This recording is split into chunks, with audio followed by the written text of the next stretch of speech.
오늘 함께 나눌 하나님 말씀은 로마서 11장 29절입니다. 로마서 11장 29절 한 절이니까 같이 합독하겠습니다. 하나님의 은사와 부르심에는 후회하심이 없느니라. 아멘.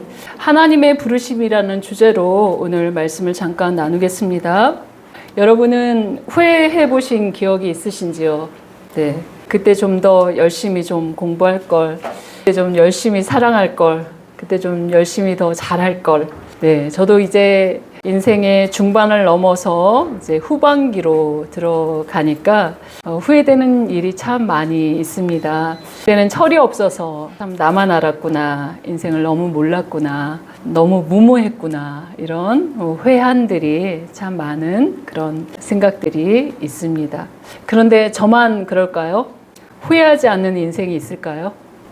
네, 단언컨대 후회 없는 인생이 없을 것입니다. 왜냐하면 누구나 처음 해본 일이고 또 처음 가본 일이고 또 처음 살아본 생애이기 때문에 항상 우리는 시행착오와 또 실수와 실패를 연거푸어서 하기 때문에 후회하는 것입니다. 그래서 이런 후회를 하지 말라고 자식들에게 늘 조언하지요. 그렇게 살면 안 돼 라고 이렇게 조언하지만 자녀들이 부모의 말에 귀담아 들읍니까? 아니지요. 듣지 않지요. 잔소리로 치부하고 그들도 여전히 후회하는 인생을 살아가는 것이 우리의 인생사인 것 같습니다. 그런데 하나님은 어떨까요? 하나님도 후회하실까요? 아니요. 성경의 민수기 23장 19절에 보니까 같이 한번 읽어봅시다. 하나님은 사람이 아니시니 거짓말을 하지 않으시고 인생이 아니시니 후회가 없으시도다. 어찌 그 말씀하신 바를 행하지 않으시며 하신 말씀을 실행하지 않으시랴. 네, 하나님은 전지전능하시기 때문에 애초에 모든 것을 아시고 그리고 모든 것을 하실 수 있는 능력이 있으시기 때문에 후회할 일을 처음부터 만들지 않으신다라고 말씀하고 있는 것입니다. 그런데 우리 인생은 늘 실패하고 후회하는 인생이다 보니 하나님이 하나님의 형상이 우리와 함께 일을 해야 하잖아요. 그러니까 성경에 보면 늘 하나님이 찾아가시는 사람들을 보면 늘 찌질하고 실패하고 소심하고 후회를 넘어서 끝났다고 인생 막장까지 들어간 절망적인 상황에 있는 사람들이 대부분인 것 같습니다. 예를 들어서 사사시대를 대표적으로 보여주는 기드온 시대를 살펴보면 이스라엘 백성들이 약속의 땅 가나안을 점령하고도 가나안 땅의 우상 문화를 배격하지 못하고 하나님도 섬기고 우상인 바알과 아세라도 섬기면서 혼합주의가 만연한 시대가 기드온 시대였습니다. 그런 시대를 하나님께서 깨우쳐 돌이키게 하도록 주변의 이방 민족 미디안을 들어서 이스라엘의 해초리로 사용하시는데 그 방법이 이스라엘이 한 해 농사를 열심히 지어서 추수할 때가 되면 미디안이 전쟁을 일으켜서 모든 먹거리들을 탈취해 가는 방법을 하나님께서 허락하셨습니다. 사사기 6장 3절에서 4절 보면 같이 한번 읽어봅시다. 이스라엘이 파종한 때면 미디안과 아말렉과 동방 사람들이 치러 올라와서 진을 치고 가사에 이르도록 토지 소산을 멸하여 이스라엘 가운데 먹을 것을 남겨두지 아니하며 양이나 소나 나귀도 남기지 아니하니. 네. 탈취 정도가 얼마나 심했든지 이스라엘 가운데 먹을 것을 남겨두지 않았다라고 말할 정도로 모든 것들을 다 싹 쓸어 가버렸다. 메뚜기 떼가 다 곡식들을 먹어버리듯이 하나도 남겨놓지 않고 쓸어갔다는 표현입니다. 이스라엘 자손들은 이제 생존을 위해서 자구책을 펼치는데 그것은 살아계신 하나님을 찾는 것이 아니라 인간의 방법들을 사용해요. 산으로 올라가요. 웅덩이와 굴과 산성을 만들어서 숨어 삽니다. 사사기 6장 2절입니다. 같이 읽어봅시다. 미디안의 손이 이스라엘을 이긴지라 이스라엘 자손이 미디안으로 말미암아 산에서 웅덩이와 굴과 산성을 자기들을 위하여 만들었으며 산속 굴에 살면서 겨우 목숨은 구할 수 있었지요. 하지만 먹을 식량, 산성에서 먹을 식량이 없었기 때문에 그 궁핍함과 고통은 이루 말할 수, 헤아릴 수 없을 정도로 고통은 계속되었습니다. 그런데 그 고통이 자그마치 몇 년이라고 이야기하는지 사사기 6장 1절에 보면 몇 년이죠? 7년 동안이나 그 궁핍함과 그 고통이 지속되었다라고 말씀하십니다. 한 해 농사 쳐도 망쳐도 그 이듬해까지 고통당하는데 7년 동안에 이런 일들이 계속 반복되었다. 그런데 그 고통이 계속될수록 내년엔 괜찮겠지. 내년엔 괜찮겠지. 아무리 외쳐도 7년 동안이나 괜찮지 않았습니다. 사사기 6장 6절에 보면 이스라엘이 미디안으로 말미암아 궁핍함이 심한지라 이에 이스라엘 자손이 여호와께 부르짖었더니 이제 7년 동안 지속되자 그제서야 여호와께 부르짖는 이스라엘 백성들의 모습들을 바라봅니다. 하나님은 도우실 수 있으셨죠? 여호와의 손이 짧아서 구원하지 못함이 아니었습니다. 7년 동안 그들을 지켜보시고 그들이 회개하고 부르짖으니 이제 해결책을 제시합니다. 그것은 바로 미디안의 손에서 건질 리더를 세우는 것이었습니다. 그런데 하나님이 찾아가셔서 세운 기드온을 보면 리더라고 할 수 없는 그런 모습들을 우리가 바라볼 수 있습니다. 미디안이 쳐들어와 그도 7년 동안이나 이 고통을 당했기 때문에 두려움 가운데 미디안이 곡식을 뺏어갈까봐 혼자 숨어서 포도주 틀 밑에서 밀타작을 하는 모습으로 비춰집니다. 사사기 6장 11절입니다. 같이 읽어봅시다. 여호와의 사자가 아비에슬 사람 요아스에게 속한 오브라에 이르러 상수리 나무 아래에 앉은지라 마침 요아스의 아들 기드온이 미디안 사람에게 알리지 아니하려 하여 밀을 포도주 틀에서 타작하더니 네, 지금은 타작과 동시에 이렇게 알곡이 담겨지는 그런 방식들로 우리가 추수를 하지만 당시 밀을 수확하면 그것으로 끝나는 것이 아니었죠. 쭉정이들이 섞여 있는 그런 추수였습니다. 그래서 바람이 가장 많이 부는 곳인 마을 가장 높은 곳에 타작마당을 만들었습니다. 그래서 그곳에서 키질을 해서 쭉정이는 바람에 날리고 남은 알곡들을 모아서 저장하는 방식으로 이렇게 곡식을 준비했습니다. 그런데 기드온은 포도주 틀 밑에서 타작을 했다고 하니까 미디안에게 밀을 빼앗길까 봐 숨어서 아주 소심하게 키질을 하고 있는 모습입니다. 우리식으로 말하면 하루하루 노동하며 겨우겨우 먹고 살고 있는데 이것저것 벼락 같은 일들이 닥쳐서 집은 경매에 넘어갈 지경이고 냉장고엔 빨간 딱지가 붙어있는 상황에 조금 남은 곡식으로 밥을 짓고 있는 상황인 거와 같은 것입니다.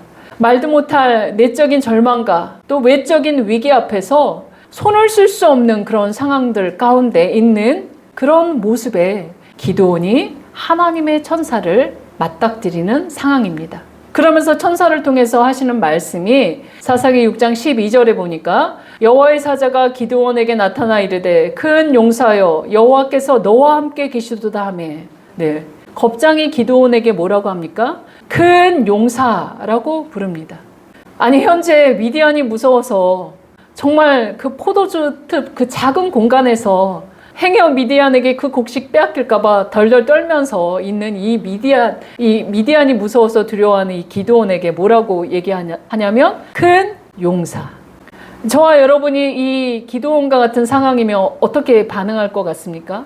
경제적인 위기 상황 가운데 그것도 7년이나 반복되는 기근 상황 가운데 국가적인 위기 앞에서 공산주의 사회주의로 넘어가려는 이 절대절명의 상황에서 이 떨고 있는 상황에서 하나님께서 우리를 찾아오셔서 큰 용사 정화야 너는 이 나라를 건질 큰 용사이다 라고 하시면 네 어떨 것 같습니까?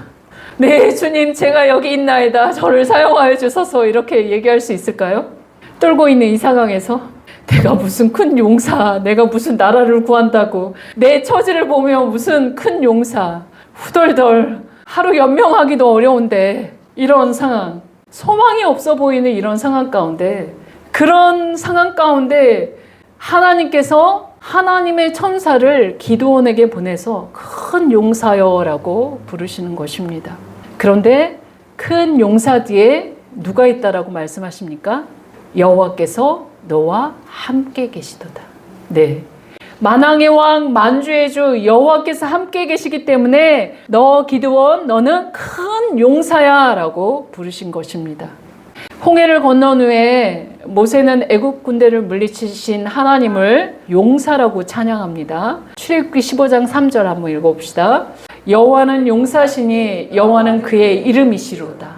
모세는 홍해를 건너게 하시고 홍해 바다에 우리를 쫓아오는 애국 군대를 다 소멸시키시는 하나님을 바라보며 큰 용사이신 하나님, 애국 군대를 물리치신 하나님 하면서 그 하나님을 찬양했습니다. 바로 여호와의 이름은 만왕의 왕, 만주의 주, 용사 중에 용사, 큰 용사이십니다. 하나님을 능히 이길 자는 없으십니다. 라고 그 용사이신 하나님이 함께 하시기 때문에 너는 큰 용사이다. 라고 여호와의 사자가 말씀해 주시는 것입니다. 그런데 저와 여러분, 이런 용사이신 뒷배이신 이 하나님을 부인하고 기근이 오래될 때, 고난이 오래되면 그 하나님이 안 보입니다. 그래서 포도주 틀 밑에서 두려워 떨면서 밀타작했던 기드온의 모습처럼 저와 여러분도 벼락 같은 일들을 처리할 능력이 없는 자신을 보며 무능력하고 찌질해 보이고 아무것도 아닌 것처럼 보이는 우리의 모습을 발견하고 자책하거나 분노하거나 절망 가운데 살아갈 수밖에 없습니다. 그런데 우리와 함께 하시고 우리를 부르신 하나님을 바라보면 우리의 정체성과 사명이 분명해지는 것을 알 수 있는 것이죠. 누가 뭐래도 나는 큰 용사이다. 왜? 용사이신 하나님이 함께 계시기 때문이다. 하나님의 손에 붙잡혀서 성령의 충만한 은사와 능력을 덧입히면 내게 능력 주시는 자 안에서 내가 모든 것을 할 수 있다! 라고 외치며 나아갈 수 있는 것입니다. 저 여러분, 고난이 오래십니까? 나의 변함이 없는 이런 삶이 오래도록 지속됩니까? 그거는 포도주 틀 밑에 있는 기드온과 같은 상황입니다. 기드온을 쳐다보면 소망이 없지요. 내 자신을 쳐다보면 소망이 없지요. 그런데 용사이신 하나님을 바라보십시오. 그러면서 나의 마음 가운데 외치십시오. 나는 하나님과 함께하기 때문에 나는 용사이다. 하나님은 처음부터 하나님을 의지하며 담대하게 나가서 싸울 미디안을 물리칠 그 기드온을 바라보면서 그렇게 빚어가실 그 기드온을 바라보면서 큰 용사다 하면서 그를 만나는 것입니다. 그리고 용사이신 여호와께서 함께 하셨기 때문에 정말 그 말씀대로 기드온은 미디안 군사를 한 사람 치듯이 격파하며 대승을 거두도록 하십니다. 결과적으로는 대승이죠. 사사기 6장 14절에 보면 같이 한번 읽어봅시다. 여호와께서 그를 향하여 이르시되 너는 가서 이 너의 힘으로 이스라엘을 미디안의 손에서 구원하라. 내가 너를 보낸 것이 아니냐 하시니라. 네, 우리를 향해서도 하나님께서 너는 가서 너의 힘으로 이 땅의 미디안의 압제, 사단의 압제 아래에 있는 어둠 가운데 있는 그들을 구원하라. 내가 너를 보낸 것이 아니냐라고 명령하시는 것과 마찬가지입니다. 대승을 거둘 것을 미리 아시고 두려움에 떨고 있는 찌질하고 능력 없는 현실의 상황 속에서 전전긍긍하며 어떻게 이 일들을 헤쳐나가야 될지 모르는 연약한 우리들에게 이렇게 말씀하고 있는 것입니다. 왜요? 하나님의 은사와 부르심에는 후회하심이 없도록 하나님께서 우리를 이끌어 가실 것이기 때문에 그렇습니다.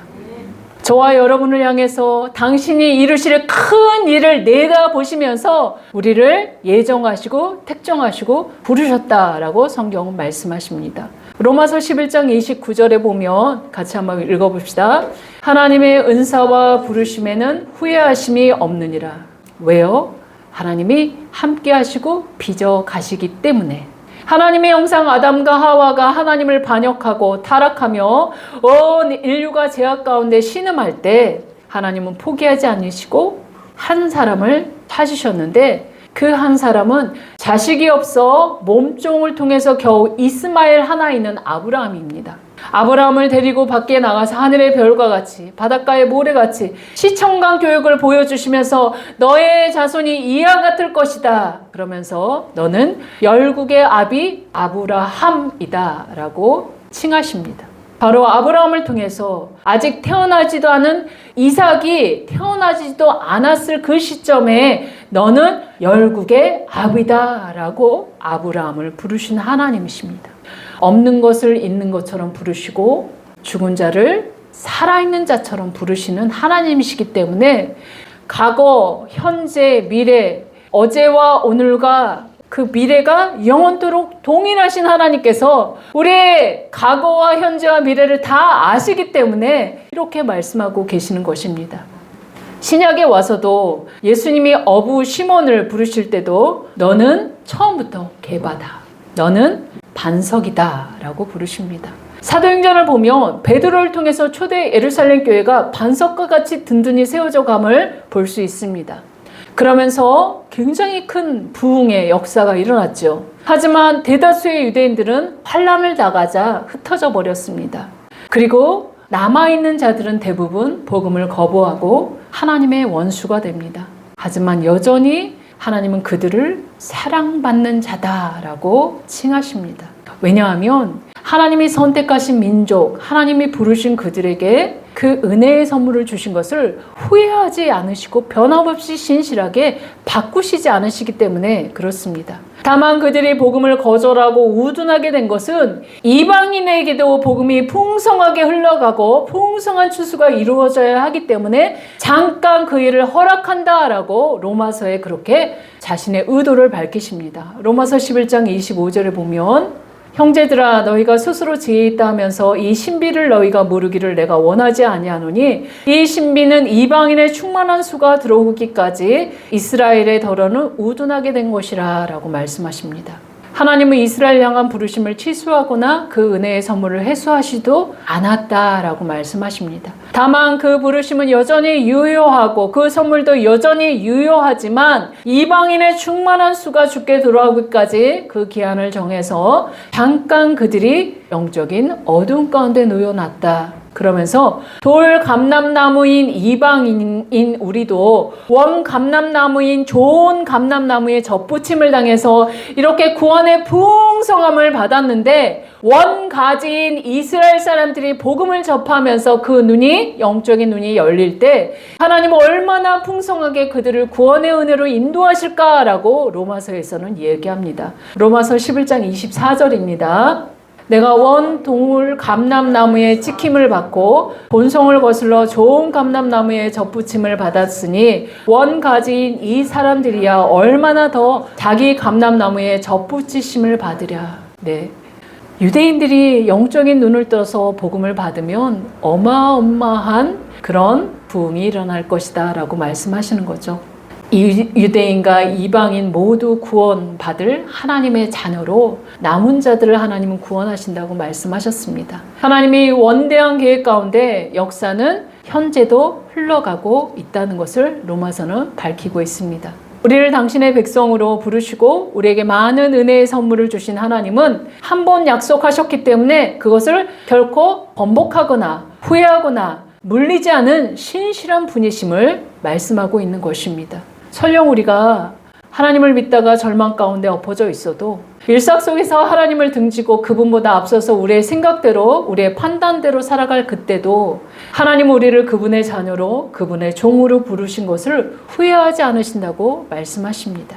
그리고 우리를 통해 하나님이 하실 일들을 미리 보시고 아들이 없어 고통당하는 아브라함을 부르셔서 열국의 아비로 아브라함이라 칭하시고 포도주 틀에서 벌벌 뜨는 기드온을 부르셔서 큰 용사라 칭하시고 다혈질 어부 베드로를 부르셔서 너는 반석이다 라고 부르신 그 주의 큰 일들을 그들을 통해서 마침내 이루고야 마셨던 것처럼 저와 여러분도 마찬가지입니다. 예수 그리스도로 말미암아 구원받은 우리가 누가 뭐라 해도 하나님은 우리를 하나님의 형상 하나님의 자녀라고 그렇게 확증하셨습니다.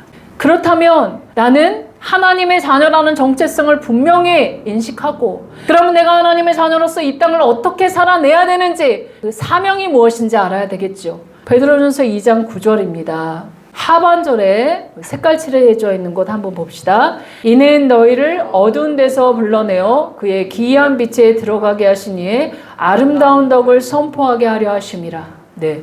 기드온이 미디안의 압제에서 이스라엘을 해방시켜 냈듯이 영적 어두운 가운데 있는 사단의 종노릇 하는 세상 사람들에게 주의 복음을 선포하는 것이 너희들의 사명이다 라고 말씀하십니다. 그런데 이 일들이 쉬운 일입니까? 아니죠. 새 가슴인 우리, 여전히 후덜덜덜 먹고 살기 힘든 우리를 큰 용사로 부르셔서 구원의 복음, 아름다운 덕을 선포하게 하신 그 하나님. 나를 보면 답이 없지만 우리와 항상 함께 하시겠다고 약속하신 여호와 하나님을 바라보면 우리에게 소망이 있습니다. 그렇기 때문에 저와 여러분 어깨를 당당히 펴시고 나와 함께 하시는 그 용사이신 하나님을 바라보시기를 주의 이름으로 소망합니다. 실수가 없으신 하나님, 후회가 없으신 하나님, 나를 통해서 그 위대한 일들을 이루고야 마실 것입니다. 그 하나님을 소망하며 오늘 하루도 승리하시기를 주의 이름으로 축원합니다. 아멘.